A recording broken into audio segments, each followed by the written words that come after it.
Hello, I'm Simon. And I'm Dan. And this is the Wikicast, a podcast where Wikipedia takes us to a random article each week and we talk about what we find. Dan, what are we talking about this week? This week, Simon, we're talking about poems for the Hazara. Oh! Yeah. Okay, so what is that? Can I tell you more? Yeah. Please. So, would you like to learn more? Yeah. Are you sitting comfortably? Then let me begin.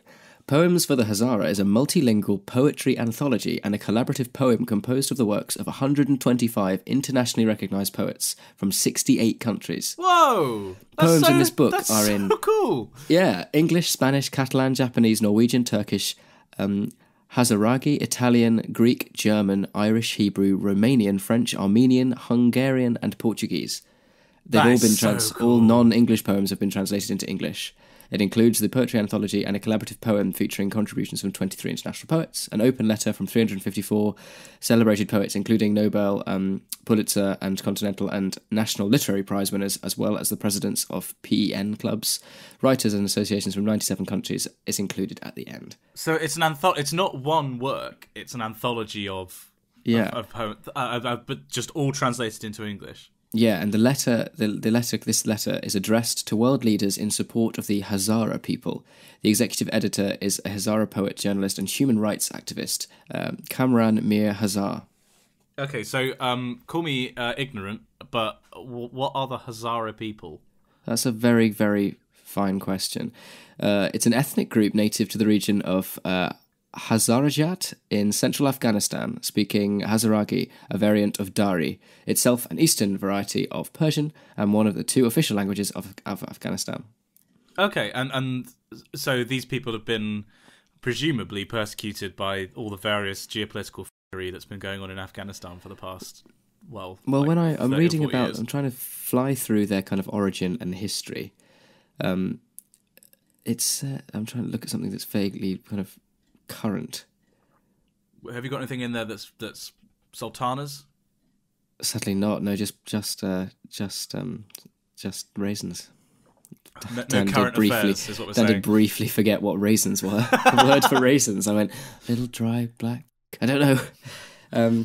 Yeah, it's an interesting one. I've got a whole list here of all the poets in them. I wonder if there's anyone that we recognise. So when is this from? When is this from? Yeah, what year? It was published in 2014. Wow, that's such a cool collaborative project. Because I've actually been doing a bunch of videos. I can't remember if I talked about it before. I probably have. The Discord's probably shouting at me. Doing these videos about translation for a publisher called Vagabond Voices, and it's been super interesting because I've just been doing effectively the type of videos that we have for this podcast on YouTube. Hi to people who are watching on YouTube.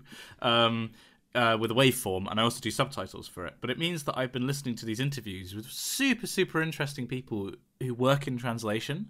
And for example, I didn't know. Well, there's the Man Booker Prize, right, which is like kind of the, apart from maybe the Nobel Prize for Literature, it's like the prize in books, and it's for anything that's published in English. There is also the Man Booker International Prize, which is for anything that's published in it's something published in English that has been translated from another language. Right. And the original is by an author who is alive, as the other key criteria. And it's super interesting, to sort of talk about these translators have been saying that's like a massive thing, because it means that the work of translators in putting literary concepts from one language into what is basically the lingua franca, English, it's such an important role that doesn't really get any recognition at all. And also in these interviews talking about how important it is to draw influences from other languages, because at the end of the day, the stuff that these people are translating are just great stories, and you don't have to be of a particular culture to appreciate how good they are as stories. And they've been translating stuff from Estonian and Japanese and Norwegian and all of these different languages. So that's really interesting that we've had this article at this time, because I just edited one of those the other day. Okay, so have you found anyone that you recognise? And I've just been going through the list. There's a couple of names that seem familiar to me. Interestingly, there is no representative. There is no British poet. that's in the interesting. entire. Yeah, so there's a couple of US. There's quite a few. There's Mary Smith, Scotland. There's some Ireland, but there's nothing. There's no English or well, English. Yeah. Oh no, that's a complete lie. There is one. Oh. John Hegley. Okay. Well, I'm glad that we spent so much time talking about that. That's definitely going to Yeah. go in the podcast now. Fantastic. Yeah, Hegley began his performing career at London's Comedy Store.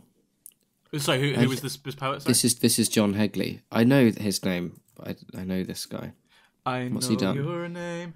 But one of the reasons that you are so read up at the moment is you just finished your exams, didn't you? I did do that. I did.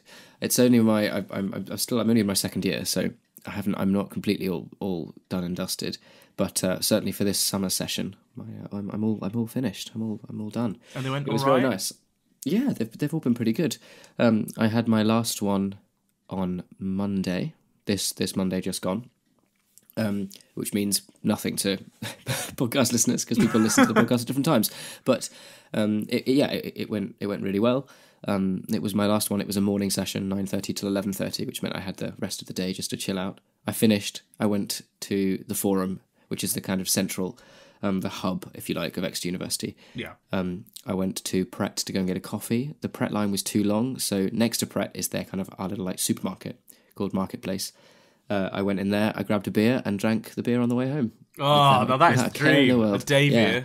It was wonderful. And then we went out on Monday night to celebrate finishing.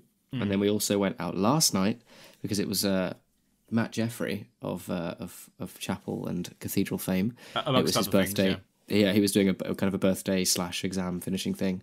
Because we didn't do an episode last week because we were desperately trying to. We should also technically be trying to do one with a guest this time round because it's a multiple of 5. But Absolutely. Dan has been very busy. Normally I would give him for this, but because it's been his exams, we have had to keep moving the recording, and it's just so happened that we didn't do one last week, unfortunately. Yeah. But I think for a reasonable reason, I think we can let it slide this one time. I'm glad that it went well. Yeah. And also just the idea of a walking beer is like road beer. That's the one. Road beers are just the best. Like I want to drink, but I also want to go somewhere. So yeah, that's the true way to celebrate. It's been a really nice couple of days. Also, I don't know what it's been like with you. I imagine very, very similar to down here. But the weather the past week has been glorious. Oh, it's been fantastic. Yeah, it's unbelievable. Like every time when I've been finishing work, because I'll be leaving Apple at the end of this month, in preparation to kind of basically take some time to kind of gather myself before going into third year. And when I start at the Cathedral, I won't have enough time in my week to maintain a 20+ hour a week job, which is very sad. I don't really want to go because it's a lovely place to work, but equally it's just not really feasible with my current kind of where I am in life right now. It's a responsible move. Yeah, exactly. It should provide me too, I think, with a really nice kind of work balance in that when I'm at uni, I'm there to work because I won't be doing any of the other. I'm leaving singers. GNS won't be happening. I won't be in the chapel choir anymore. And when I'm doing music, I'll be at the Cathedral. So in terms of a kind of a work-life balance, it should be to have that kind of actual physical divide in where I am. It should make things a little kind of clearer and easier to manage. Yeah. It's wow. I bored myself so much there in explaining what I'm doing. I absolutely have no idea. What was I on about? What was I saying? I honestly tuned out. I was looking at stuff to do with 40k. I'll be completely honest with you. Yeah. So no, I don't know. I don't really know what my point was there. But there you go. I mean, we were meant to be. We're only about 10 minutes into the episode. Really, we should be trying to stretch this Wikipedia thing out. Oh, we were talking about the weather. Oh yeah, that was it. Of course we were. British topic of conversation. Pretty much. I've been working, which was the point I was trying to make, in my lunch breaks. Because my weekend shift's usually quite long, I get a whole hour for my lunch. I'll wolf down some food in the first kind of 5 to 8 minutes, and then the rest of it I'll go and sit on the Cathedral Green, put a Harry Potter audiobook on, and sleep. And it's been amazing. That's what I did after my final exam as well. Ed and I ended up going into town and getting lunch out as a treat, and then he came back here to do some stuff, and I stayed in town and had a sleep for a couple of hours on the green. It's been gorgeous. It's a level of relaxation that I never really afford myself. I'm always way too hard on. I mean, you know me. I never give myself time off. Yeah. So like, although actually, having said that, I was in your hometown. Well, kind of hometown of Oxford this past weekend. Yes. Which was so. You know how like sometimes you go to bed at the end of a day and you're like, well, nothing's going to beat that. Like that was like a perfect day. Yeah. And unfortunately, I had an amazing day with Pixel Girl on Saturday because we went up for a concert. That was the reason we went, but we also got in punting. She taking lift punting for the first time. Oh, right. Which she got the hang of. I imagine most of our readers haven't been punting because it's not exactly an everyday occurrence for most people. No. But it is difficult, and I've done it once or twice before. But we crashed into the bank a few times, but it was all right. It was okay. Yeah. So we did that, and then we just like the weather has been so gorgeous that it was like just Oxford in the sun with all like the yellow stone and everything like that. It's just so beautiful. And then we went to see the concert, which was Dvorak 9, Symphony Number 9, and the Elgar Cello Concerto, which was performed by Stephen Isserlis, who was something of a big deal. In that where were they playing? So this was in the Sheldonian. Nice. Which is those of you who didn't go to the University of Oxford, I encourage you to Google Sheldonian ceiling, because this is a building that I matriculated in. So I entered the university in, and I've been to a couple of concerts there, and I graduated from there. And it's built by, I want to say it's built by Christopher Wren. I'm going to have to double check that. I know the Radcliffe was. Yes, it was built by Christopher Wren, and it's got the most amazing ceiling. There's a fresco of kind of creation on the ceiling. But yeah. So it was by Stephen Isserlis, who was playing. I believe he was playing a Strad, and it said that he was typically playing on one. So I said to Pixel Girl after he left the stage, you do realise that instrument's worth about £5 million. Yeah. This thing that he was just kind of chucking around. So yeah. I've already bored myself now. What were we talking about? Concerts. Well, it's interesting you mentioned that because I heard the 16 not long ago. Oh yeah, they came to Exeter Cathedral, right? They did. Yeah, they did a really really interesting program. It's part of their kind of choral pilgrimage series of concerts they're doing, mainly explicitly focusing on the works of Britten. And Benjamin Britten, and the two. No, I believe it's William Cornish. Right. Who very interestingly I thought was one person, but then through reading the program notes and then doing a bit more reading in the intermission myself, they think it's two people, but they're not sure. Father and son. Oh. This is in the kind of 1500s, I want to say. Let me check that. But he's a really, really interesting composer. Yeah, 1465 to 1523. That's William Cornish the Younger, but there was also William Cornish the Elder, but we don't really know much about them. They were all kind of had Westminster ties. But he's as far as his kind of actual choral style goes, there's nothing. I've never heard anything like it. Right. To be honest. He's got such a unique style. It's almost like, you know how Stanford was quite keen on his folk stuff. Well, yeah. Generally, it's like Stanford, Vaughan Williams in particular, like that era of kind of the revival at the turn of the 20th century. A lot of English composers were it was less so his actual kind of choice of the text, but you can hear in the actual like vocal line, you'll have like, it'll be kind of crotchets all the way through in a bar of 4, and then suddenly you'll get like one part will have this kind of embellishment of like semi-quavers really quickly, like these little kind of fiddly bits towards the end through, which is mixed through like a massively polyphonic piece in texture. It's really interesting. I was thoroughly kind of surprised and very impressed. If anyone wants to have a listen to his kind of music, and what I mean by just the kind of the sheer scale of his work, he was a massive composer. I can highly have a listen to his. I think it was his Stabat Mater they did, right? Or it may have. No, I think it was his Stabat Mater. Yeah, I'll find the program notes, and in the podcast notes, we'll pop some links to his work. But it was really interesting. We went with singers, the choir I conduct, and we kind of went as an en masse to go and have a listen, and they were brilliant. And I had a chat with Harry Christophers in the intermission. Oh, get you! They came and had a chat, and they were like, "Oh, so you're here with you're here with a choir. Who's your director?" And I like stick my head out from behind one of the pillars in the cathedral, going, "Hello," trying to not lose my mind on how just watching him conduct is fascinating, because he just gives the entire the shape of everything. It's such a unique style. So we should perhaps you should explain who Harry Christophers is and who the 16 are very briefly for people. Yeah, so the 16 are very, very successful, very well known. One of the best choirs in the world. I don't think they're the best. That's Tenebrae, but they're up there. They're a United Kingdom-based choir and period instrument orchestra founded by Harry Christophers. Harry Christophers is their director. He's got a CBE, so he's bloody good at what he's doing. You often see him. He'll be invited down to conduct something at the proms.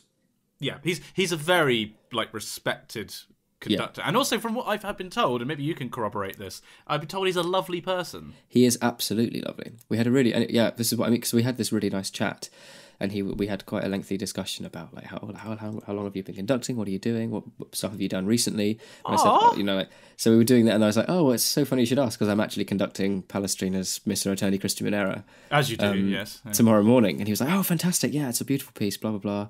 And then he was saying, you should how old are you? And I was like, 21. And he was like, yeah. And he went, no, seriously, how old are you? And I went, no, genuinely, I'm 29. And he said, well, the Genesis 16 program, which is a program that operates within the UK, and it's kind of like a scholarship / training thing for kind of upcoming. You've got to audition to go through. It's very, very competitive. But it's actually, how do they describe? Anyway, they do a choir. They do a Genesis 16 choir, which a couple of people down in Exeter have auditioned for. I was quite keen to give it a go, but I had my mind that full with cathedral audition that I just kind of put it out of my mind. But they also do, for that same Genesis choir, they do a conductor scholar as well. Oh, I didn't know that. Yeah, no, nor did I. And the cutoff age is 23. So you can sneak in there. Yeah, so I think next year, because I would have spent some more time at the cathedral, so my vocal audition should hopefully be stronger. But they also do a conducting scholarship as well, which would be amazing. And the conductor one is actually oldie, between 21 and 26. Oh, okay. Yeah, it's super cool. Oh, tell you what, and we would be remiss. I am conscious that we should, this podcast does often descend into Anglican music chat, but we would be remiss if we are talking on the subject. I just remembered that this happened. We would be remiss if we didn't talk about the royal bloody wedding. The royal bloody wedding, indeed. Absolutely. Did you watch it? Well, I was actually working on the day in the store, so while it was I had my in the Apple Store. There are several different roles. One of them is on point, which is the person who has a red cover on their iPad, and you're basically like a traffic warden. So people come over to either check in for an appointment they already have, or they go to the other person who's on check-in or match-up, as they call it, downstairs. So somebody checks you in, and then they send you upstairs to the other person, and then what I was doing was kind of like coordinating. You're the maitre d' of the shop.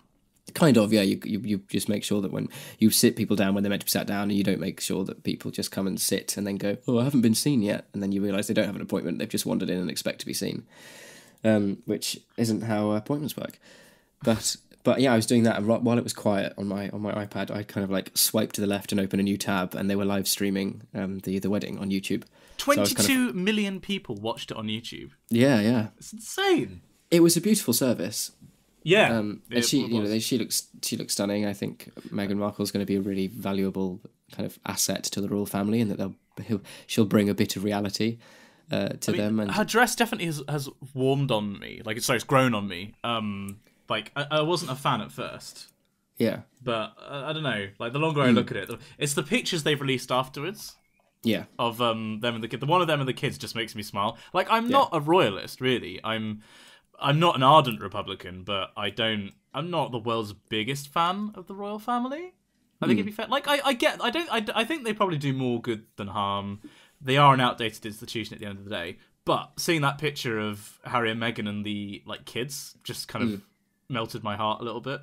Yeah, so, but yeah, I'd agree. Yeah, no, she's. I think she's fantastic, and she was fantastically brave about her father not being able to be there and being walked down most of the way by herself. Right? Did you hear the article that I think it was published yesterday, discussing how the father or the sister has made comments directly to the papers, being like she's shocked that the father wasn't granted his own coat of arms, like Mr. Middleton was when they got married.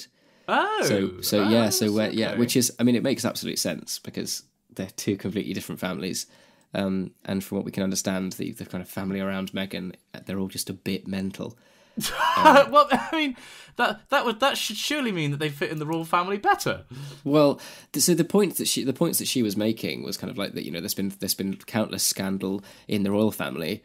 How I don't see how the Markle family should be viewed in any different way at all. Yeah, at the end, they were both too fat. I can see the point you're trying to make, but also it's definitely coming from the perspective of somebody who doesn't quite understand how a royal family works. I mean, this is an institution in our country that's been around for thousands of years.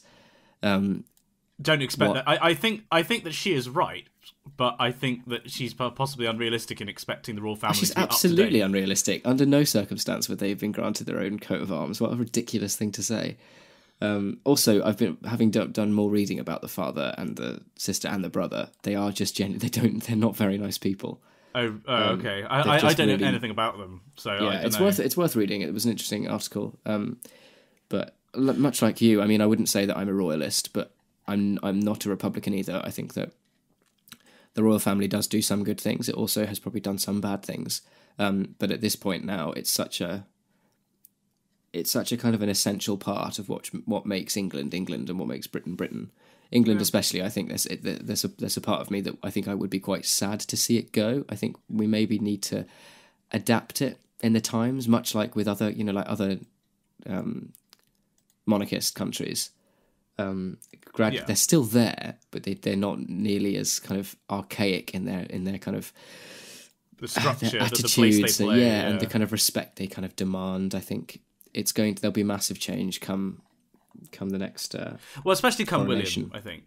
Absolutely, yeah. I mean, you can think that most of the country would be wanting Charles to abdicate and it go to William straight away to get some new blood in, and Well, also just seeing him speak at the Manchester service, because obviously that was a year ago. That's flown past, but a year ago that there was the terror attacks in Manchester, and seeing him speak at that service, I was just thinking he is unmistakably a royal. There's no doubt about it, but he definitely came across as very human. Not trying to put himself on a pedestal, and I think I don't know him in particular, but I think also Harry. They just seem to be nice people, and I know they've done. Especially Harry's done stupid shit in the past, like the whole Nazi thing. But I don't know. I like him. But I mean, sorry. The reason I wanted to bring this up was because of the music. Did you hear what the music was? Yeah. So they had "If You Love Me" as the anthem, which is also the anthem that I chose for singers in our service. Pixel Guy and I watched it back on YouTube. We watched the music bits back, and from the chord, the organ put the chord down. And I was like, "It's gonna be If You Love Me." I absolutely know that's what that's gonna be. And Rutter, the Lord bless you and keep you. Oh, the garlic dressing, yes. Yeah. Possibly the two most vanilla choices they could have possibly gone with. As I went to the gym with Alex yesterday, and I was saying that I think it's fantastic that the gospel choir was there. I thought I loved that, and same with the preacher. Yeah, that preacher was amazing. I thought for a second that perhaps the world had finally found something that everybody agreed was just great and everyone really liked, and then I saw a single negative meme about his sermon, and I was like, oh. Yeah. This has broken my heart a little bit. I thought that we'd found the one nice thing, because I thought that he was phenomenal. Yes, he did go on for too long, and that's the only criticism I'd have. But like, yeah, I thought that he was fantastic, and I think like the fact that it was such for a royal service, it was so progressive. Like you did have the Anglican stuff, you had the most vanilla Anglican stuff possible, but then you also had, a sermon like that, like a true, not a fire and brimstone, you know what I mean? It was a typically, is it Presbyterian? Is that the denomination? Yeah, I think so. And apparently he was invited by the Archbishop of Canterbury, like it was his recommendation. To have the gospel music, I just thought was fantastic.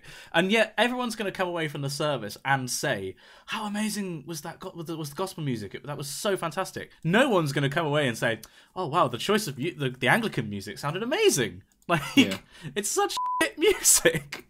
Oh no, it's not like If You Love Me is a banger. It's an absolute classic. But I don't know. I felt like the Anglican music let the side down a little bit. Like in the same way that the sermon was the sermon seen by more people than any other in history, probably, and it was great that it was a good sermon. For Anglican music to be put on such a world stage and just to go, I think the music choices reflected the actual like the choice of the wedding in its scale. I mean, if you compared William and Kate to this one, I thought their wedding, Meghan and Harry, was much nicer actually, because it was dialed back that little bit more. It was in a chapel, it was smaller, it felt kind of cozier, and the musical decisions I think reflected that. Whereas, it wasn't like a when grand, you've got William and exactly, and you've got these, they're kind of processing through Westminster Abbey. It must be such a colossal shock to the system, because to be on such grand display. Also the decision, the random public invitations. For people that had done charity work, wasn't it? Yeah. I'd also just like playing a who's who in the crowd. I was like, that's Tom Hardy, or that's Elton John's there, or Idris Elba apparently DJ'd the after party.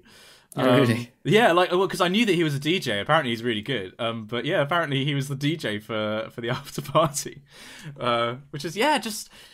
I agree. Yeah, it was more of a personal kind of service. The only gripe that I'd have was the procession music was Eternal Source of Light Divine, which I don't know if you know. It's by Handel. It's also known as the Birthday Ode for Queen Anne. And it was it's a soprano or treble. I think it was written for soprano piece. Oh, I did hear that when she came in. That sounded really nice. It's one of my favorite pieces of music. It's one of the rare pieces of music that actually made me cry when I first heard it. It was and specifically there's a recording I'll link in the show notes by Ellen Manahan Thomas. It's one of the most beautiful things I've ever heard. It just literally reduced me to tears. And it was a bit of a shame that the soloist, I can completely understand why. It was just, you could tell, was nervous. And absolutely fair enough. It's a massive pressure to put a kid under, and I was just a bit like, I would have much preferred it if they'd had a soprano rather than a treble do it, because it would have meant that people would have seen how gorgeous it is as a piece of music. But no, we're being so stereotypically British and just talking about the royals, and if there's apparently there's nothing more British at the moment than talking about the royal wedding, or possibly complaining about the royal wedding. In a way, I'm glad that it's over, so that I don't have to listen to people moan about it anymore. Some people have been really grouches about it, and it's just like, oh, for God's sake, it's just like, let these two people have something. Like, let's just have this moment of it being nice, and we just all get to take part in this like happy occasion.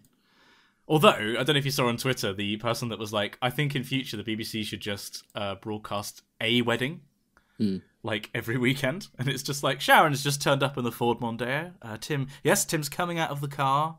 It turns out, of course, Karen can't be here after what she said about Christine the previous weekend. It was a terrible loss. and then Claire Balding's doing the full, like, oh, and she looks lovely in the Primark dress that she's brought along. Truly a woman of the people. I'd so be up for that. But so we were meant to be poetry, international poetry. Yes, poems for the Hazara. Yeah. There you go. Look, yeah. it's full circle. What a seamless segue back into the original It's title. like we never the, left. Yeah, absolutely. It looks it looks interesting. Apparently it's you can get it in Waterstones. I will leave a link to a page where you can buy it in the description. I've been trying to find some, like an extract. Right. Or, some poems, but I can't. I think it's all still under copyright, so... Bastards. Trying to make money from stuff they've made. But it's an interesting one. I think that's the first poetry-related one that we've had. It was the first one as well. I went through a Clark-Catholicism attitude. It was the first one I got, and it happened to be really interesting. The resident pastor from the Church of Clark-Catholicism has given a stunning sermon this time round. I mean, to be fair, like, what haven't we had on this podcast yet? We've had basically every genre of wiki that you could possibly get. We've had a pretty good run, haven't we? I mean, I'm going to have a look through the go through the episodes. I'm editing a thumbnail as I speak, so I will trust you to... And it's good to know that I've got your full attention. Yeah, I mean, half of my brain is on you, so we have an equal amount of brain power that's going into this conversation. Yeah, we had that. So we had the Belarusian Robin Hood last time. Yes. Chairs. Oh yeah, the giant. So we've had sculpture, we've had military history. Yeah, Andrei Vlasichev, House of D, which was that the weird bizarre film. Yeah. Yeah. Wilkins Peak. I wasn't there. I was hungover. Well, you were just in Sally form. Yes. The permanent representative of Colombia to the United Nations. Yes, with the first sentence of which is the permanent representative of Colombia to the United Nations. Absolutely. Mehmed the Conqueror. Oh, yep. So, sort of now we've had politics, we've had global history. Yep. Yep. The singer Beth Nielsen Chapman. Oh God. Yeah. Yeah, 2001: A Space Travesty. So that was his take of 2001. Cicada 3301. Which was that one with Taha? Yes, the kind of conspiracy thing. I should actually be seeing Taha quite soon because I'm moving to very near him. So I'm really hoping we get to work on something in the future. Taha, if you're listening, really, really looking forward to that. We had the Tecmo Super Bowl, I'll Be the Tornado, the history of rail transport in Mozambique. Classic. Eudoxus, that Martian crater. See, I was about to say, we haven't really had anything like hardcore science. That's probably the one thing we're missing. We had that crater, and we've had a few things that are like geography based. But I don't think we've had, for example, like the Casimir effect, or something like that. If I could put in a request to the Wikipedia gods, could we get a little bit of that, please? Can you set us up? Yeah, hit us up. So, by the way, but very excitingly, just as we've been recording, I think I just had a missed call from the merchandise man because I think the T-shirts have just arrived.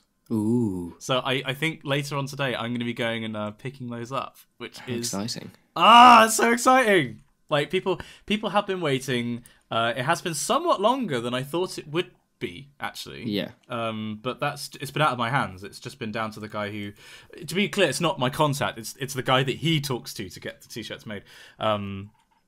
Yeah, that's so exciting. Sorry. So basically, Wikipedia, if you could sort us out and give us a science article, or in fact, our next guest, who might be next week, I don't even know how the guest system is going to work from now on, that'd be good. I think. What's your request? If you want to sponsor the podcast. I mean, we actually technically sponsor Wikipedia. We donate £20 a month via the podcast funds.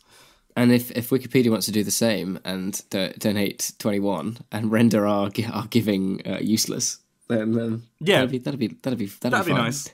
Yeah. Also, before we move on to Critics Corner, and I realise this corner has been unusually long, do we want to talk about the tragedy of us trying to play games for Spongy and Electric? Because I think it's been a bit of a saga. It's been a bit of a saga.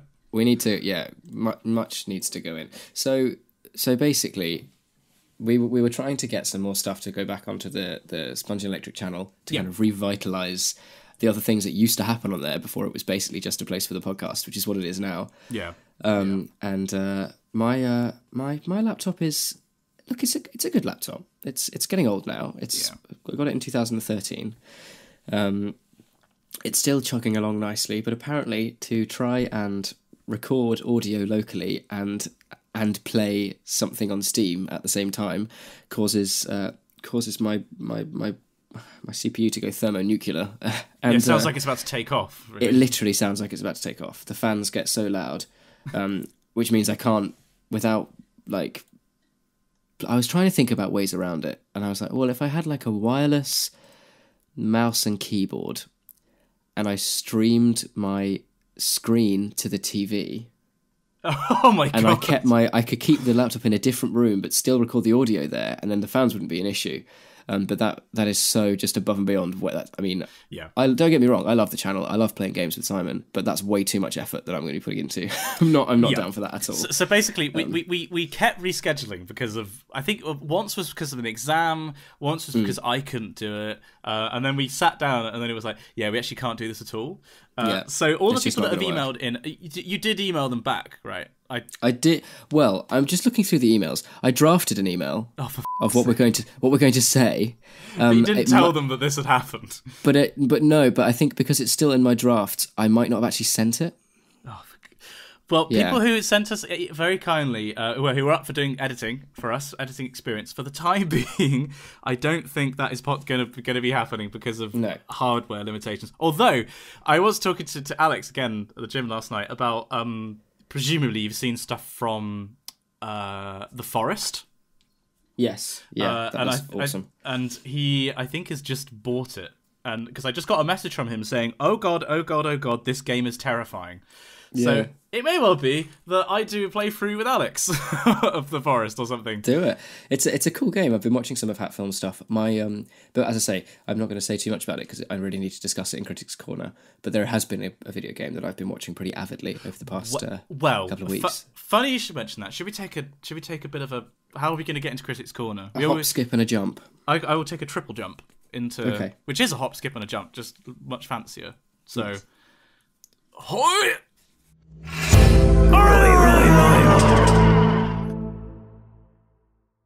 God of War. Now who this is the it's caused quite a few waves, really, hasn't it? It really has. It's blown my mind. And have you been playing?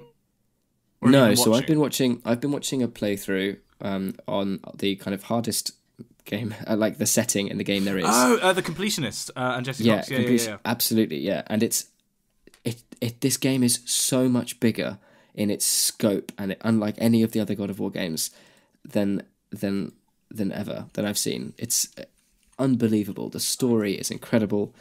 I'm absolutely in love with it. It's reached a point now where an episode comes out every like 2 or 3 days, but it's the first I'm checking my phone at least once every couple of hours to see if on the off chance there's been another episode, because it's just getting so tense and it's amazing. Like they've done such a good job. It's a stunning game, but it's unlike any other kind of.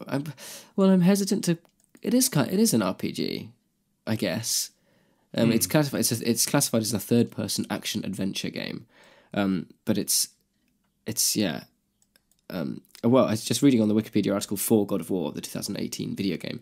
God of War received universal acclaim from critics, being praised for its narrative, world design, art direction, graphics, characters, and combat system. It received perfect scores from multiple reviewers, making it the highest-rated game in the God of War series, as well as the third highest-rated PS4 game on Metacritic. Wow! So of all PS4, that's it's the really third highest game ever. Yeah. It's amazing. It's also, I've been listening to the soundtrack. Oh yeah, to it as well. So it's done by Ben McCreary. Not a name I know. No, Ben McCreary is an American composer and musician living in Los Angeles. He's best known for his work in the reimagined Battlestar Galactica television series, and for the TV series Outlander and The Walking Dead. Oh, so he's got quite a resume. Yeah. But he did, so he did God of War, he did Assassin's Creed Syndicate, Jack the Ripper, Defiance, Dark Void as well, which is another game. But it's amazing. I highly recommend you find a playthrough of it. Or the thing that I like about the playthrough with Jesse Cox and the Completionist is that they're both very interested in kind of myth anyway. Right. Jesse's pretty clued up when it comes to his kind of just general knowledge of various different civilizations, kind of mythos. But it's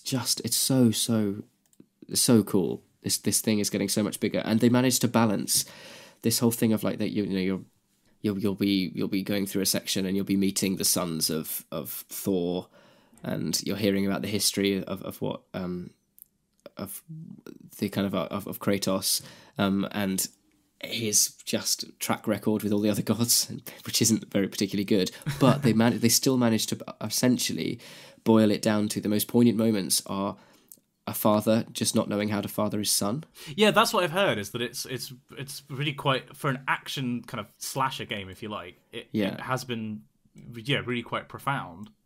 Yeah, so it says here, the main protagonists are Kratos, the former Greek god of war, and his young son Atreus. Following the death of Kratos' second wife and Atreus' mother, they journey to fulfill her promise and spread her ashes at the highest peak of the Nine Realms. Kratos keeps his troubled past a secret from Atreus, who is unaware of his divine nature. Along their journey, they encounter monsters and gods of the Norse world. So it started off, and the whole point of the story is they're spreading the mother's ashes on the highest peak. In the Nine Realms, and they think they find the highest peak in the Nine Realms, and it turns out there is one higher, and they have to go to find this next one. And in doing so, the journey they go on, they go through all these different realms, Nilfheim, Jotunheim, Muspelheim, Asgard. You go like, it's super cool, and yeah, it's just really good. I can't recommend it enough if you just wanted to sit something. It's basically. You know how they recently announced that, I think it was Amazon Prime said they were going to be doing a Lord of the Rings series? Yes, yeah. It's supposed to be like the most expensive £2 billion pound budget or something ridiculous. Anyway, it was this story, I was thinking, I'd be like, this would make a fantastic series. Yeah. Like, just super cool. And you'd need to throw a load of money at it because it has to be, like, it's so much about the visual spectacle. But it's an incredible piece of work. It's really, really good. I mean, it just shows how far, games have come, to say that, it's, it touches on such deep topics. It's not just, the kind of mainstream media's perception of video games destroying kids' minds, right? I mean, admittedly, this is an exceptional example, but it just shows what you can do with the format. It's super cool. The sections in the game where we're learning more about this. One of the gods, Tyr, a Germanic god associated with law and heroic glory in Norse mythology. He's one of the only gods, or one of the only instances where we found a god who was actually kind of trying to do the right thing and trying to be a good guy. But this room that they go into, and they see that Tyr could like travel across like the Nine Realms, not only in kind of like the Norse world, but also like visit different civilizations and their mythic realms too. So there's this room that you walk into and you see engravings on the wall of like ancient Japanese culture, ancient Egyptian culture, like Mayan religion and stuff. And it's basically in the playthrough they all freaked out because they were like, oh my god, we might go to these places in future games. Like imagine a God of War where you go and it is kind of like very like early imperial Japan, or going at like the Mayan religion's amazing. It's super cool.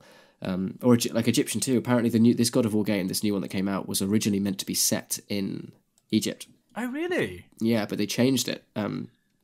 Because that mythology, I mean, the gods within the Egyptian pantheon are so. They're so varied, much more, as far as I understand it, much more than in, say, the Norse mythology. Yeah, so it says here, in explaining the transition from Greek mythology to Norse, Barlog said, it's kind of this BC AD changeover kind of thing. We're moving and starting from zero and kind of moving forward from that. Before settling on Norse mythology, Egyptian mythology was also considered. He said that one half of the team was for it, but since there's a lot more about civilization, it's less isolated, less barren, he had to make the decision and decided on the Norse setting because they wanted it to stay on Kratos rather than setting it in a civilization where he wouldn't be so like as such a focal point. Yeah. But it's it's super cool. That's fantastic. I mean, I it's one of those games that has definitely permeated into my consciousness, and I've been like, oh, if I only had the time to play it. Like, well, given that I know that because you probably don't watch nearly as much completionist or Jesse Cox stuff as I do, because I've been following especially Jesse for like 6 or 7 years now. Hannah is doing a playthrough of it. I love Hannah. like Hannah's not a creator that I watch very much, but when I watch one of her series, it's like I'm in. She also is one of those people who's super into her mythology. Yeah, she arguably probably knows more than I did. Does she have a degree in? I think she has a degree in journalism. I thought she's done something with mythology. I'm just gonna have a quick look. Does it say degree? No. Uni. Yeah, she studied English. There you go. University of Reading. So she's probably from that aspect of it. Yeah. But yeah, she's also doing a playthrough called, instead of God of War, it's Dad of Boy. Because Kratos is always kind of like, it's always put that down, boy. It's like he's super disconnected. But you get these touching moments where like he finally kind of understands that the reason why his son is going through such like tumult, and there's something going. We're still not quite sure what's going on with the son, but there's something not right about him. In terms of his, like, there was this moment where he was getting angry and was like yelling at these dwarves. It was just after he'd found out he was a god, and he was saying stuff like, "Oh, I'm sick of everybody else and your little problems." And he's kind of going to his head a bit. But as he was doing all this shouting, like the weather was changing. It suddenly became all dark and stormy, and you're like, "Oh, there's something else here that we don't know about," you know? Yeah. It's super cool. I mean, it's funny talking about Hannah. As I said to Dan before we recorded today, I've been editing the Yogscast vlog, so that should have just actually come out as this episode comes out. So this was the time when I went to Yog Studios in Bristol, and I met all the Yogscast, and I've just about finished it. And this is quite a way ahead of time because I'm going to be away for most of this week. And it's been one of the most difficult edits I've ever done. Not just because it's technically difficult, although I didn't record enough stuff and I had to wait for it to click. It's just been in reviewing the footage of me talking to all these people, because I talked to Trot and Ross and Lewis and Ben, and I had to take a minute every time I sat down and watched me talking to them. Because like at one point Lewis is like, Simon, I say like I'm here with the man himself, Lewis Brindley, and he's like, Simon Clark, welcome to Yog Studios, and I just had to stop and walk away. I was like, this is too much. I can't deal with this. I'm just that's how big of a deal this was for me, that even in editing it, it's almost like looking at the sun. It was too bright to begin with. I couldn't look at it for very long. But I'm really proud of how this video's come out. Actually, I think it's come out well. But yeah, Jesus, this has been so hard. This has been so hard to do, because I've been way too emotionally invested. But there was we were talking about the forest. Yeah, in terms of games, because I think Alex and I might end up playing that. I don't know. Maybe we could put that on Spongy and Electric. It's not exclusively Dan and iSpace. We've already had other people on there. We can play with other people. I was going to say. Oh yeah, though. In the spirit of Critics Corner, I have discovered a new composer that is my composer of the moment right now. And I don't know if you will have listened to anything by them, and that is John Adams. John Adams. Now the name rings a bell. You may be thinking of John Adams, the US president, who immediately followed George Washington, as made famous by Hamilton. Right. And it's just like kind of portrayed as being kind of incompetent, apparently quite unfairly. But no, this is so he's an American composer. He's alive, and he writes unusually for like Americans in the 80s and 70s. He wrote tonal music, meaning it had a tune, and he did for the stuff that he's probably most famous for is Nixon in China, which was an opera about the 1976, I think, a visit by President Nixon to China, meeting Mao Zedong, and all that, that kind of momentous occasion. But he's also done stuff since, like Dr. Atomic, and, it's kind of, you could argue is like the kind of the composer of the most recent great operas. Like Nixon in China is meant to be sort of one of the great modernist operas. But specifically, I've been listening to, what's it called? Hallelujah Junction. A lot of his stuff is very piano-based. And also Grand Pianola music. And I'd encourage everyone who's reading the podcast right now, it's on Spotify. I'll leave a link to Grand Pianola music specifically in the description. It's one of these pieces that's very modern. It just feels like a digital age piece of classical music, but it gets, you know, his pieces, and I'm thinking of the last movement of that, and also the movement arriving in the spirit of 76 from Dixon in China.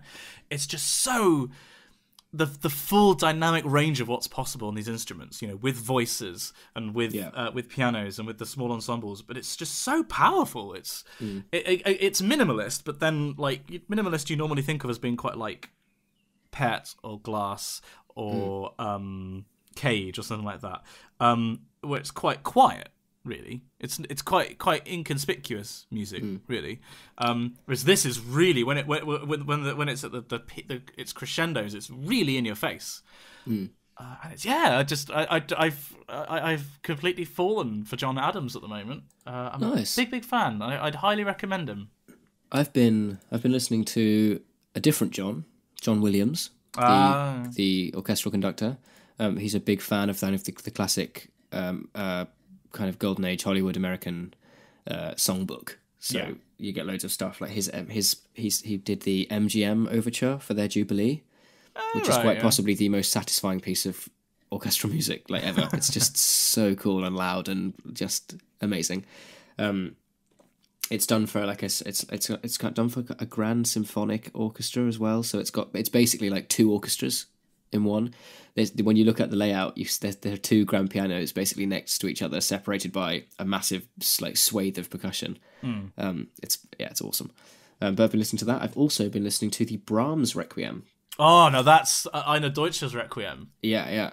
Because I'm singing that on Saturday night. There's a special concert being done in the cathedral for a memorial, I think, for somebody. And I needed some more tenors to boost the sound, so Ed, Michael, and myself are doing that. So you're doing the full piece, are you?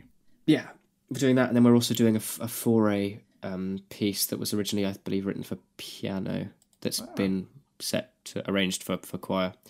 But yeah, I've been flicking through this Requiem. It's interesting. It's cool. It's featured, you know, it's got the... How Lovely Are Thy Dwellings? How lovely, yeah. But for some weird, that like the scansion and like textual choice of how they've translated it in this Novello edition. How pleasant are they tabernacles or something? So it's still that, but it just doesn't really make any. It doesn't scan very well. So let me find a bit that. So the one that we do, how lovely. When we do the one in chapel, what would you think the lyrics are for that first bit? Hang on. How lovely are thy dwelling place? O Lord of Hosts. O Lord of Hosts, yeah. Yeah, so this starts with, how lovely are thy dwellings fair, O Lord of Hosts, O Lord of Hosts. Thy dwellings fair. It's just, yeah. Yeah, that's weird. Yeah. That's, yeah. Okay. It just, and especially given that I know the other one so well. Yes, yeah, it's that weird cognitive dissonance of when you expect, you know. And then this one that's kind of like, my heart and body cry aloud unto the living God is what we do. That middle section, and in this it's my heart and flesh ring out their joy. Ooh. It's really very strange. I don't like it, but there you go. I'm doing that on Saturday. Nice fee for it as well. So. Nice. Bloody marvellous. Yeah. Getting paid to sing, sorry for some. I'm just trying to think, is there anything else that you'd... I have one extra thing to briefly discuss for reasons that will become clear why it's brief in Critics' Corner. Do you have anything else you'd like to bring to the table? I don't believe so. Okay, so I want to talk about Warhammer 40,000.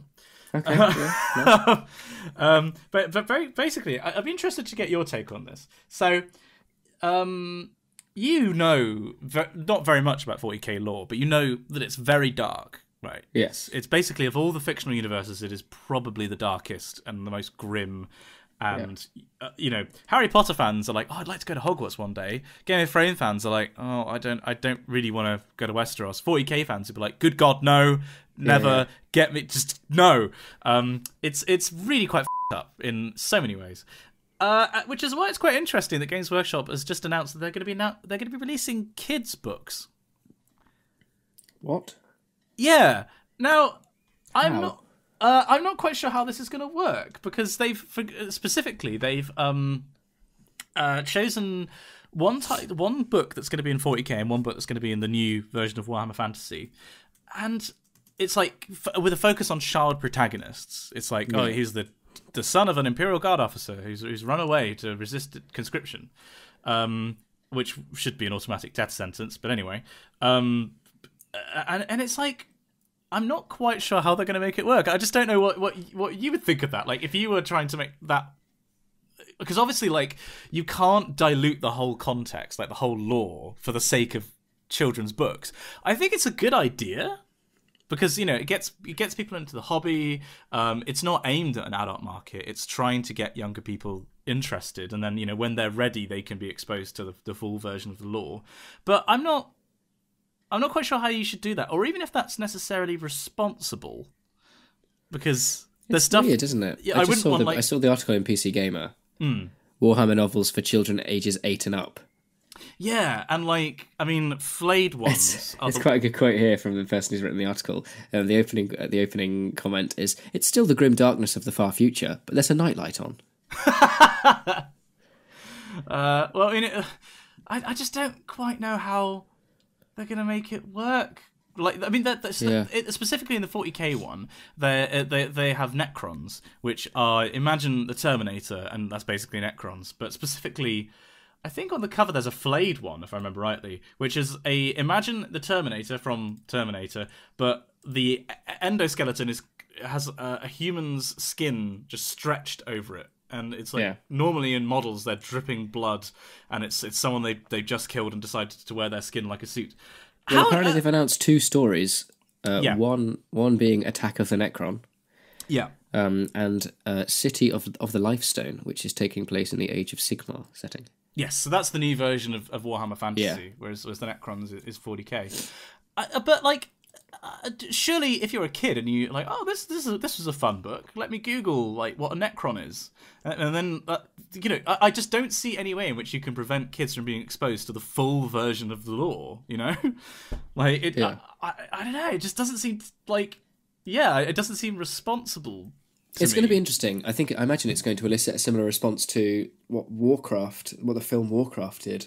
Yeah. In just kind of not necessarily dulling down, but potentially watering down the kind of the depth of the lore and the stories. Yeah. I think it's going to be an interesting. I mean, for something like Warhammer that definitely has like it's an aging kind of fan base and demographic that were interested, right? Yeah. This might be a really nice way to entice new people in and also bring, pass it down to the next generation. I feel like Warhammer is basically aimed at like kind of 14 and up. Like that's vaguely. I think I started when I was about 13, 14. Yeah. But I don't know. Considering the stuff that goes on in the universe, I just don't think it's appropriate to even try and do kids stuff in it. Like, I can understand as a company, but I don't know. If people who are 40k fans are watching this, I would be interested to get your take. I mean, the more I think about it, the more I'm not sure it's a good idea. Like, my initial reaction was, it's not going to hurt anybody. It's not aimed at me, so whatever. But now when I think about it, like, I don't know. It's going to be interesting. That's for sure. Sorry, that's Simon's 40k corner. That's now a weekly occurrence. We'll have to wait and see what happens.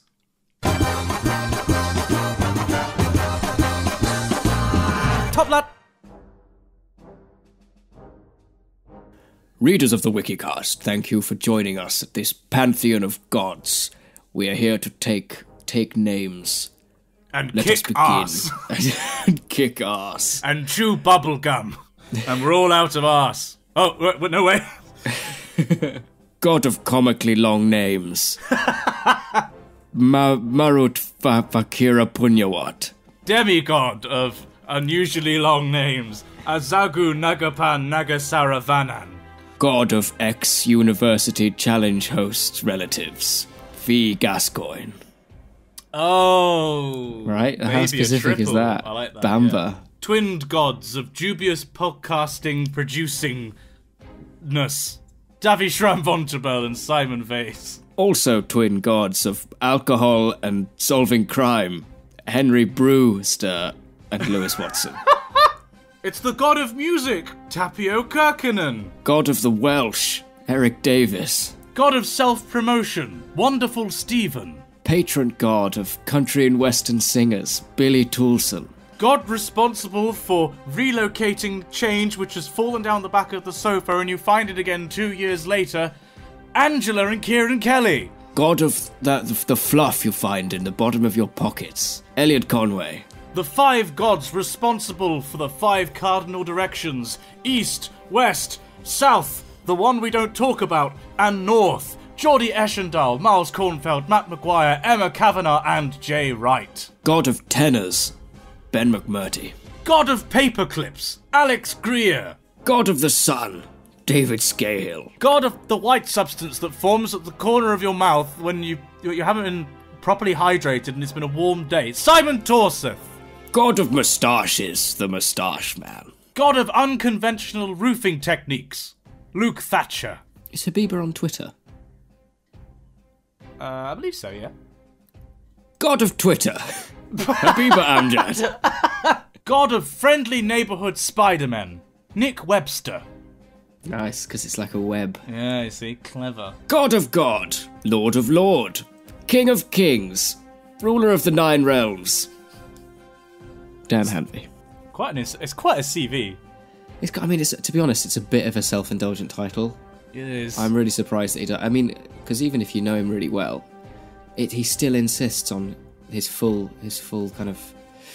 honorary title every single time. It just gets a bit tedious at the end. No wonder his lungs don't work properly. He's just always introducing himself and running out of breath. Yeah, it's sad, really, isn't it? Oh well.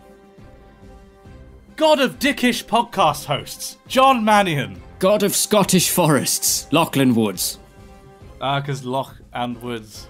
Yes, thank you. I like that. And that's sort of our top, lads. Thank you to our pantheon of gods. We look forward to our next council meeting.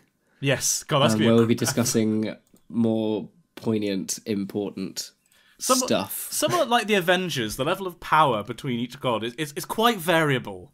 It really is. I feel like Danvi is really above pretty much everyone, apart from maybe the god of the sun. Or god of paperclips. Oh, yeah. I mean, it looks like you're writing a letter. God of the fluff that you get in the corners of your pockets as well. It's lint, I believe that's called. It is lint, yeah. It's also the currency for fairies. There's nothing in his pockets but knives and lint. What's that from? I don't know. What is that from? That's from The Dark Knight. It was in the trailer, and it's like there was nothing in his pocket, and then and they're taking the knives out, and there's like a potato peeler, and they're like, where do we even put this? Thank you so much to everyone who supports the podcast on Patreon. You really do make it possible. Dan, where are we at in terms of the cat versus dog? Oh, I've just seen the result. I haven't seen it. I haven't looked for a while, so let's have a look. Oh my good lord. Ladies and gentlemen, Team Dog are sitting on a grand 31, whereas our Team Cat patrons a measly 30. Team Dog... What are you doing, Team Cat? I'm reaching out to you right now. I'm extending a warm... penis. ...hand, or penis, if you prefer. I'm embracing you with that warm penis. Well, that warm hand. Accept his warm penis, everyone. Yes. You've done such an amazing job. Well done. I said that we'd be there. I always had faith. We'd always be there. The question is, will we carry over until next week's episode? What will the results be then? Well, Tune in next time. If you haven't listened to this podcast for a while, skip ahead to the next episode straight away and see what it is. It's just this ongoing saga. We don't care about anything else other than whether Team Cat or Team Dog wins the Supreme Household Pet Challenge. Not really. I mean, regardless of our top lads, our Team Dogs, our Team Cats, whatever, we really, really appreciate all the help that you can give us. It does make things so much easier. It means the podcast can be self-sustaining. It means that the merchandise, which is you think it's just potentially arrived, we'll be picking up today. Yeah, well, it's just so they'll be going to be making their way to you. It was incredibly exciting on Twitter to see people messaging either Simon or myself with stickers, with the hashtag Wikicast, them arriving, and we had some stickers arrive in Singapore, I believe, which is super cool. When you get yours, when they arrive in the mail, do if you're on Twitter, or if maybe on the community tab under the Patreon or in the Wikicast group. Send us a tweet at Simon or myself or both of us with the hashtag Wikicast, and we can see where they're coming from and see how we're spreading. It's super exciting. We like a rash across the face of the earth. This podcast is going. It's an epidemic. I was thinking we were spreading like a pair of legs, but a rash is actually better. Of course you are. Right, but thank you so much to everyone. If you want to support the podcast, you can go to patreon.com/the Wikicast. And the money that's donated there goes to Wikipedia, it goes to hosting for the podcast, and it goes into allowing us to plan big ventures like merchandise, like getting an editor on board. It just makes the podcast possible. So thank you so much, everyone.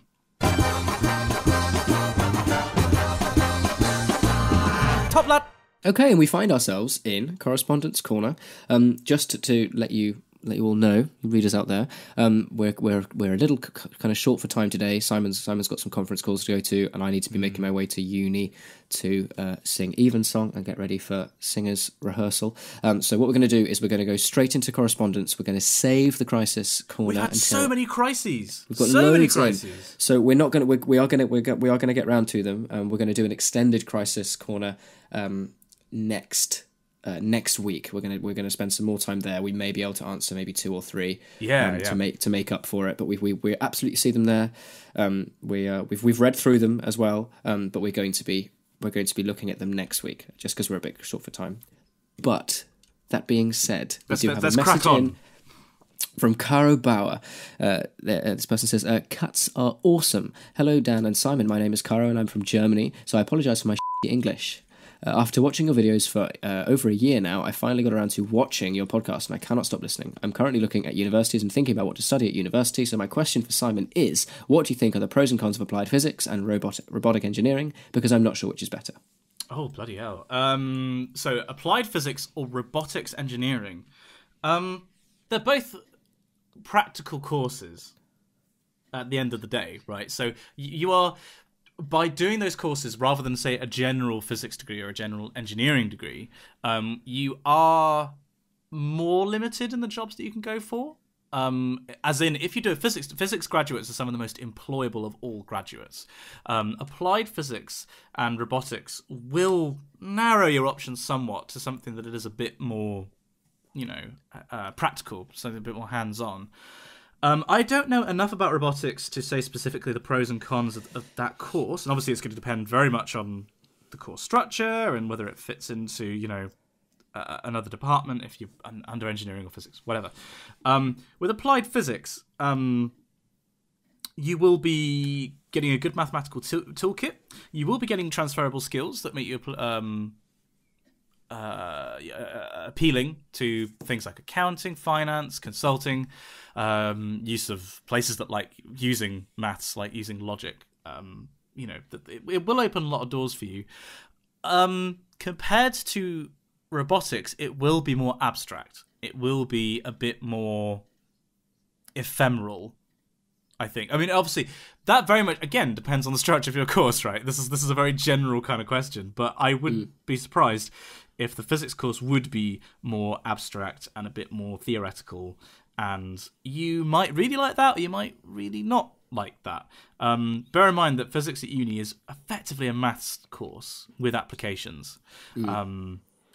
Applied physics will probably be a little bit less of that, but it is an awful lot of maths. So I feel like that will probably be the biggest difference between the two, is that if you like maths, if you like the theory side of things, then I would go for physics over robotics. But there probably isn't a huge amount of difference between the two courses, and I think going with your gut is probably the best option, actually. Just go with what you think is the best fit for you. I mean, did you have to choose between, because you did English with classics, right? And you then, how did you arrive at that subject rather than similar subjects like just English or just classics? So I did originally want to do just English, but then I thought it might be nice to supplement it with something different. So originally I was also looking at doing English and philosophy, which I got. I had to apply to Exeter again with a separate one. So I applied for English and philosophy and English and classics at Exeter, and I went for classics just because I think there was I've always been kind of interested in the ancient world, and I thought maybe that because it's going to be there'll be a bit more history there than the philosophy, which might be a bit much like with the kind of the applied physics, slightly more abstract. To have something a little more kind of rooted might be better. Also, I do philosophy in my classic side anyway, so. But yeah, I think the other thing to consider too is you can always find like a complete year by year course breakdown of what you would roughly be doing, and then you'll be able to look at the modules that you'd be taking as well. So if you're really not sure and it's really close, look at how your years would be structured. Look at what you'd be doing within each of those years. If it's anything like Exeter, you can kind of modulate too, right? So you can take different modules in from different schools. Don't even have to be a part of like the maths or physics college. It can be from anywhere. So the most important thing though is if there's one that if you're thinking about which one's better, but you know inside one that you think you're more drawn to, do the one that you're more drawn to. Yep. I honestly feel like people underrate their gut sense. Just trust yourself, I think. Yeah. They also go on to say, since you love accent challenges, I decided to write a few words and sentences in German. Oh, God. Oh, God, here we go. Hannah Mueller is waiting to... Have you got this email in front of you? Okay, I can get it up. I can also get the email. Okay, here's the email. Yeah, right. I think you can do the first one. I'll do the second one. And then we can both give the third one a try. Okay, so the first one, the translation is 10 tame goats pull 10 pounds sugar. So I'm going to have to give a go at this. Zehn, zahme, ziegen, ziehen, zehn, Zentner Zucker. I'm gonna get that. That's bank. That's my attempt. Why did I choose the second one? I can't even read it. Okay, so the second one, they're going to say, I have no idea how to translate this with just one word, but it basically means that someone is immune to a minimum amount of aluminium. That's and so it's one German. word. And it's good luck. Aluminiumminimumimmunität. That is ridiculous. That's like a Welsh word. So, aluminium, immunität. Aluminiumminimumimmunität. Is that aluminium minimum immunity. Aluminiumminimumimmunität. Yeah. So except it's probably like aluminum minimum. I don't know. Aluminium. Welcome to the Swedish Symphony. And the last one is red cabbage stays red cabbage and wedding dress stays wedding dress. It doesn't make a lot of sense, but it's funny. Brautkleid bleibt Brautkleid und Blaukraut bleibt Blaukraut. Yeah. Amazing. Okay. I think that's not so bad. Yeah. I did do a year of German, so I'm probably like trying to dredge that up from year 8, but nice. I probably completely f***ed it. Sorry, Germany. They sign off by saying Dan is going to hate me now, but cats are better than dogs. See you later, alligator. Caro. Thank you for your message. Thank you, and thank you for once again confirming that our language challenges are just shameful. We should all be ashamed. English is a synonym for monolingual. Let's not forget this. Of course. Next, we have an email from Harry Tidby saying, classified correspondence of the utmost importance. Dear Messrs. Moore and Clark, and esteemed guests. Oh, sorry, that's awkward. I'm writing to you today with a request of utmost importance. I'm writing this under the cover of darkness, as the highest level of secrecy must be adhered to, given the gravity this question possesses. For it to be revealed too soon will be of colossal consequence. Here goes. Simon, what 40k law YouTube channels would you recommend for those possessing a thirst for the more technologically advanced nerdery? Gosh. So we have already talked about 40k a little bit, so I won't go too deep into this. But in terms of YouTube channels, 40k Theories is it's very specialized. Like if you're a 40k fan already, that's a good one. But I think that he has just started a series on lore for newcomers. There's like a 40-minute video on who is the Emperor, for example. Like that's a reasonable place to start. I'd also recommend going to Lexicanicum or basically there are like various fan wikis. Lexicanicum is the one that springs to mind. But that's probably the best place to learn. And the videos, you know, I find that they can drag a bit, but that's probably because I already know the lore. But yes, that's probably a 40k Theories in terms of YouTube. Lexicanicum otherwise. But then Harry continues. Dan, I apologise, there's no question for you, given we already know where your nerdery lies, but I will pose a question to the esteemed guest. Yes. Maybe we should come back to this next time we have a guest. Next time we have a guest, we will Harry. We will pose that question to you. It's a very good one. It's a good question, Harry, and we will save that. I'll put a little star next to it in the inbox. So sorry, so bad. We have an email here from the one, the only Dan Hanvey. Danvey says a podcast hijack.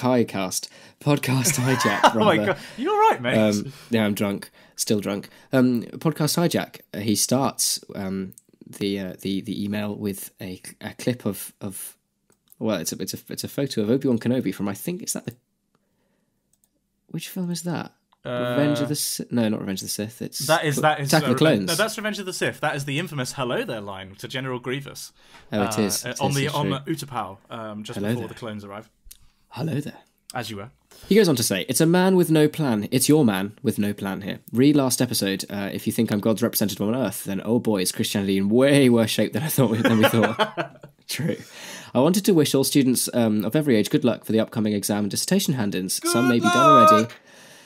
But for those that have still got them, you've got this. Remember, they're not the be-all and end-all. A friend of mine failed his A-levels and now runs his own IT company in London.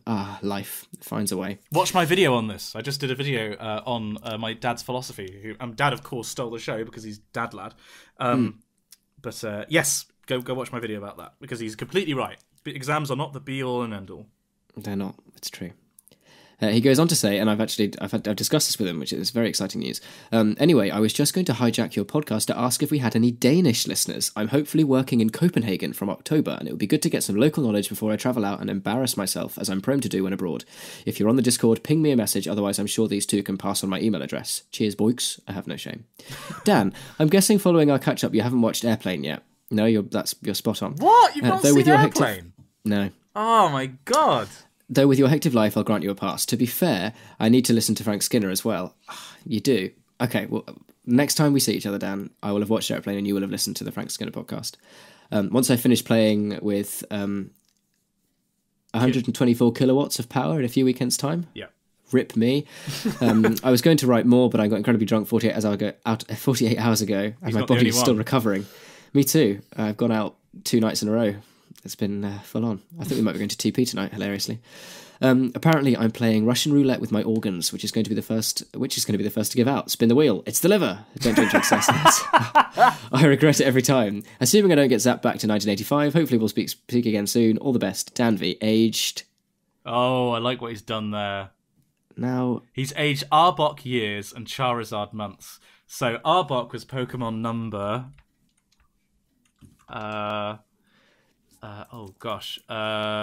24. Wait, he's older than 24, isn't he? He's 24. Oh, but hang on. It's just, presumably he's going from Yeah, it's time to be 24. I thought he was older than me. No, you're really old, mate. I'm so old. Okay, so and then Charizard was number 6. 30. I want to say. Yeah. Because Bulbasaur was number 1. Yeah, he is 6. Yes. Oh, God, memory. I like that a lot. I'm really big fan of that, including like your name in in years and months as Pokemon. I like that. We should also say Harry's previous email. He signed off. All the love as always. Harry Tidby, aged and currently still aging, which I think is really good. Yeah, Randall, that's Outstanding work. And then finally, we have an email from Chua Carling saying, all caps, I hope this isn't too late! Dear gentlemen, first of all, I'd like to thank you for the amazing and indeed very good quality Wikicast sticker I received. You are most welcome. It made my day and became the first thing I've ever slapped on my computer. Chua, that's me too. I never put stickers on my computer. I don't like having stuff on there. Such good quality. It's so nice. I love it. It's beautiful. Now, to explain the headline, Simon, on the latest episode, you asked for recommendations on what to do in Manchester. I did indeed. And since living here for a few years, I have some options. So I thought this might be interesting for people, because Manchester is a great city. When I've visited before, I just haven't really done it properly. So the Manchester Museum is another great option for a museum if you're around the university area. I'll have to have a look. The John Rylands Library. Now, I've been told, because I'm going to be finishing off my thesis probably actually in Manchester, because I finally got an email back from my supervisor about my corrections. So I may actually be working at the John Rylance Library, which is apparently lovely on the inside. And I must, all caps, go to Rudy's Pizza in all of its Neapolitan goodness. It's cheapish and approved by my Italian housemate. Wow. I'll making a note of that. I really want pizza now. Sorry, mate. I really want pizza as well. I'm going to have one of my salmon and frozen vegetable meals in a second. Nice. Hang on. Rudy Pizza. I'm just going to make a note of that for Friday. Friday. Going to eat pizza on Friday. Okay. Now, the next item here is Quidditch. I emailed you a while back about trying out Quidditch, and you and Dan especially seemed willing to give it a go. Manchester has its own teams, the Manchester Manticores and the Manchester Minotaurs. And as it happens, I've just become the captain. So my god, that's so exciting! So I wonder if they've ever played Exeter, because we've got the Exeter Eagles as Exeter University's Quidditch team. I know that Oxford has one as well. I filmed them practicing once, so they must be some kind of league, right? Yeah. Well, there is a the British Quidditch Cup, the BQC. Of course, it's the. I mean, nobody is at all surprised that I know straight away. Dan actually played as the Snitch several years. Oh no, I shouldn't joke. That is actually a legit position, isn't it? That you get someone playing the Snitch. Mm-hmm. Okay, so back to Chewer's email. So if there's ever an opportunity to try Quidditch, it is now. We have casual summer practices throughout the week, and you'd be welcome to join, both of you, whenever you find yourselves in Manchester. If you want to see some games, we also have some high performance trainings on Saturdays in Plattsfield Park. Now, I am actually going to be in Manchester on Saturday. I may have to and I will be vlogging this one, so I may actually have to come and see you. There you go. If you listen to this on Saturday morning, you've got the tiniest amount of warning. Wow. Okay. Oh, that's with her local team, Northern Watch, for the Quidditch Premier League happening this summer. Just signs off with brr. Chewer. What does brr mean? Is that like an abbreviation? Regards? Best regards, maybe? Brr-Tuer. I'm too deep into exam week to start figuring out my age and fractions. Fair enough. Well, I may actually have to go. I will make a note of that on Saturday. That does sound bloody good. I've been meaning to pop along to Exeter's Quidditch team. You should play it on tour. Absolutely. I'm going to be bringing a Frisbee as well, because I used to be in my school's Ultimate Frisbee team. Because Ultimate Frisbee is just a king sport. It's so much fun. So I'll be packing one of those. It's going to be packing a Frisbee. Yeah. So, Daniel, in summary, what have we learned today? Oh my goodness. Okay, so we started with Poems for the Hazara, multilingual poetry anthology. It was like 125 internationally recognised poets from the 68 countries, all for the Hazara people, which are people in Afghanistan. Yes, Afghanistan. Yeah. An ethnic group native to the region of Hazara in central Afghanistan. And this was tied into me because I've been doing this series about translations. Yes. It's an amazing project. It's a shame that it's under copyright, so we can't actually read any of it out, but it sounds phenomenal. Yeah. I'm definitely going to give a look through. If you go to the link, there's a full list of all the poets there. So given that this might be a great time to see, given we have such a multicultural and multilingual readership, I urge everyone to go to this Wikipedia page and find your country and find your country's representative, find the poet and give them a look and see. You might already know them, you might not. See if you can find one of their poems and send it in. Send in which one that you like the most, and then we might read them out next week or something. That'd be kind of cool. And then what else? I talked about Warhammer 40,000. As which came as a complete surprise to everybody listening. You wait till I actually start playing again. I talked about God of War, which also came as a complete surprise to everybody listening. We talked about the forest. We spoke about exams. We talked about the wedding, for goodness sake. We talked about the royal wedding a lot. We did talk about the wedding.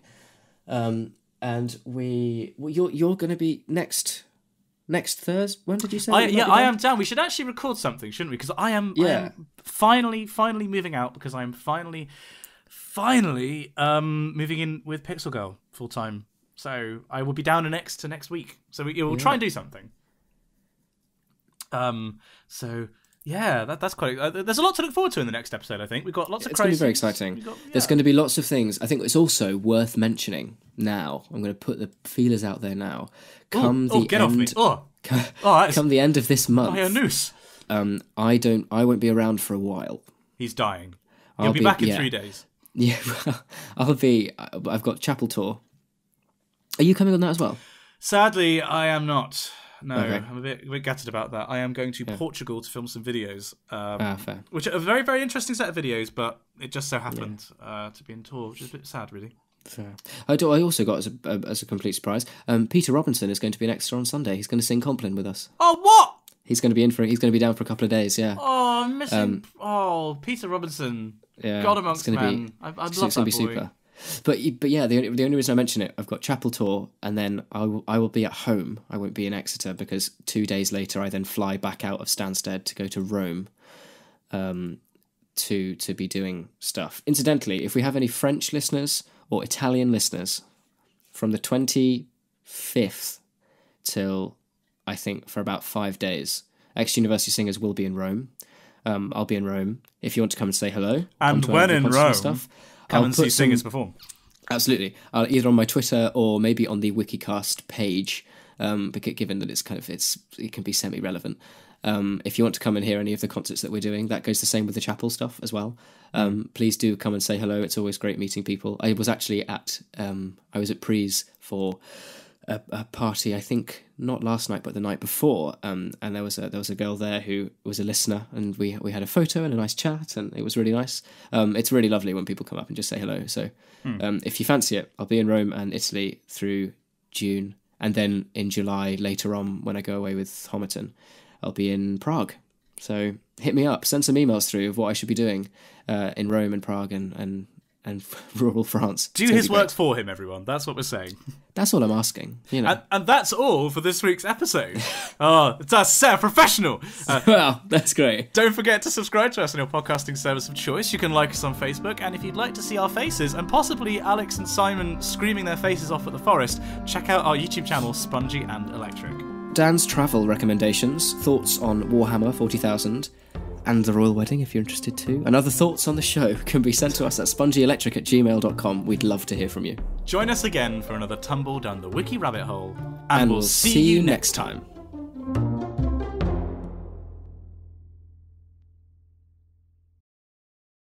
Okay. Fee. Fee is a female name, right?